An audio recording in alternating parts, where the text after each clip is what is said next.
E aí, pessoal, Aravena, Soteldo, Marcelo Salles e informações de bastidores. Tem Serrote também por aqui. Muitos assuntos pra gente falar do Grêmio. César, Cidade Dias falando de Grêmio aqui no YouTube. Papo de gremista pra gremista. Agora, a hora é de MediaNet. Quer internet de verdade? MediaNet é a solução.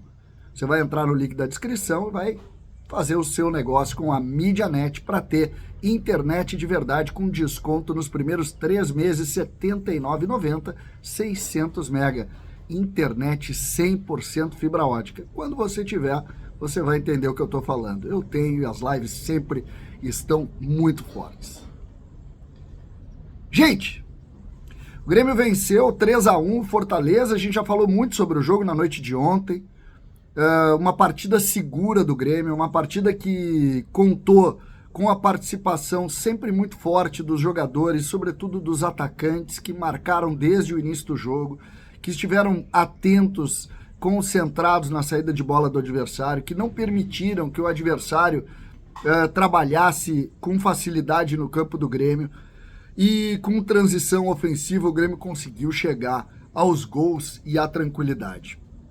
A discussão é, o Grêmio sai da zona de rebaixamento, ou do risco de rebaixamento? Claro que precisa pontuar, mas jogos como esse dão ideia de que o Grêmio pode fazer força.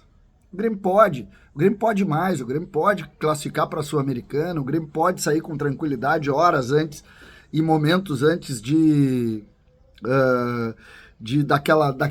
daquela reta final do campeonato. Com certeza pode. O Grêmio venceu o Flamengo, venceu o Fortaleza. Das 4 equipes que vão brigar pelo título, 2 o Grêmio venceu nos últimos jogos. Isso dá conta também de toda a organização que o Grêmio pode ter e por que a gente reclama tanto, às vezes, das escolhas do Grêmio e por que o Grêmio ele acabou se permitindo ir tão mal em algumas situações. Dito isso, nós vamos para as escolhas. Aravena em relação a Soteldo. Soteldo fez gol, entrou no final do jogo, mas ficou claro a importância do Aravena na estratégia, marcando, veloz, sempre atento, não deixou nunca o lado direito criar problema para o Grêmio. O Grêmio conseguiu ser muito mais efetivo com o Aravena do que era com o Soteldo. Mas ninguém tira o mérito do Soteldo, ninguém coloca o Soteldo numa linha de jogador desprezível ou algo assim. Só que coletivamente o time muda muito. E o Renato, quando fez aquela crítica, o Renato posicionou também o Soteldo na sua visão, no seu radar. Não foi só para o Cristaldo ou para o Monsalve, foi também para o Soteldo. Então, este me parece o ponto. E o Grêmio parece ter encontrado o equilíbrio, parece estar muito mais organizado com um time assim. Soteldo vira, então, a partir daí, uma solução para o segundo tempo. Essa é, pelo menos esse é o retrato do que nós vimos nos 2 jogos, não apenas no jogo contra o Fortaleza. No jogo contra o Botafogo, o Grêmio já dava sinais de que poderia fazer a situação dessa maneira. Outro ponto importante do jogo de ontem, e um protagonismo surpreendente, foi a participação do assistente técnico Marcelo Salles, o terceiro da hierarquia. Nós sabemos que o Renato é o homem mais forte, não poderia ser diferente. Aí existe o Alexandre Mendes, que é o assistente direto do Renato, e existe o Marcelo Salles, trazido por Renato nessa temporada, ou na temporada passada. O Marcelo Salles, ele ontem, ele tomou para ele a entrevista coletiva e deixou todo mundo encantado.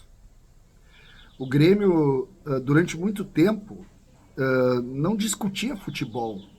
Discutia muitas vezes relação ali, briga com a imprensa. E essa era uma característica do Renato, de não colocar muita informação nas suas entrevistas coletivas. Pois ontem a postura do profissional do Grêmio foi muito diferente. O Marcelo Salles colocou isso claramente. E é preciso dizer, eu vi ontem algumas confusões, já tem treinador. Não é isso. O treinador do Grêmio é o Renato e quem deu a diretriz do jogo foi o Renato e o Grêmio foi melhor em cima da estratégia do Renato. O que eu me refiro, e acho que é importante a gente salientar, é que existe sim existiu sim uma forma de comunicação diferente e melhor, mais leve, mais informativa. Por exemplo, o Marcelo Salles explicou o motivo do segundo gol do Grêmio, o gol que o Grêmio sofreu, que é uma jogada errada do Dodi, errada do Cristaldo, um passe para frente, procurando um volante que estava mal posicionado, ele perde a bola, essa bola gira rapidamente para o meia e ele sai em direção ao espaço do Reinaldo. O torcedor vaiou o Reinaldo, mas o Reinaldo estava na posição dele. O Reinaldo estava aberto pela esquerda, quando o jogo deveria ter se desenvolvido para lá, e o Cristaldo tomou a posição errada e acabou gerando. O Marcelo Salles, ele não cita isso. Mas ele cita que o problema foi por dentro e não pelo lado. O que, convenhamos, é bom de ver. Porque isso é enxergar futebol, todo mundo viu o que aconteceu, principalmente quem estava no estádio, e a gente pôde compreender esse movimento, a gente pôde entender esse movimento, em cima exatamente das informações trazidas na coletiva. E isso, eu valorizo muito isso, porque isso tira a especulação, desfaz a especulação e posiciona exatamente essa relação mais franca do trabalho. Por exemplo, a escolha do Edenilson e do Monsalve também é fruto disso. Diminuir os espaços do lado do campo do adversário que usa esse espaço para ser perigoso. Usar os dois como transição ofensiva, explicado na coletiva. Colocado tecnicamente, taticamente, como o Grêmio procedeu. E aí tu tem a sensação muito mais clara do nível do trabalho do Grêmio, que ontem foi muito bom. Por que o PP foi bem ontem? Por que o Kahneman foi bem mais uma vez?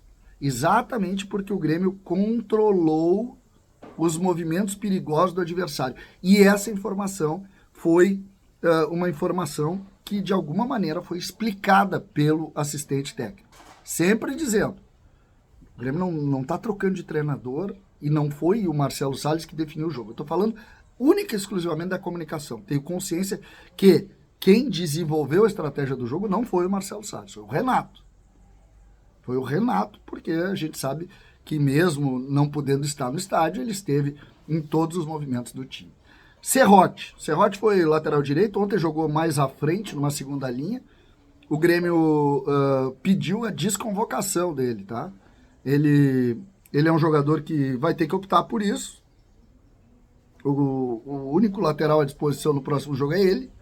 E a tendência é que a gente tenha o Serrote jogando contra o Atlético Mineiro, ele que foi convocado para a seleção sub-20, jogador que está em franco crescimento e muito bem avaliado pela comissão técnica. O Gustavo Martins sofreu uma lesão muscular, deve ficar fora por bastante tempo. Esse também é um assunto que preocupa muitos gremistas. Outro ponto que eu quero considerar aqui, e eu acho importante que a gente fale, é Bright White, que jogou, que fez gol, que foi protagonista, e que me parece que deve ser tratado como completamente o jogador mais importante ali daquele sistema de ataque. Jogador muito interessante, muito bom. César, Cidade Dias falando de Grêmio aqui no YouTube.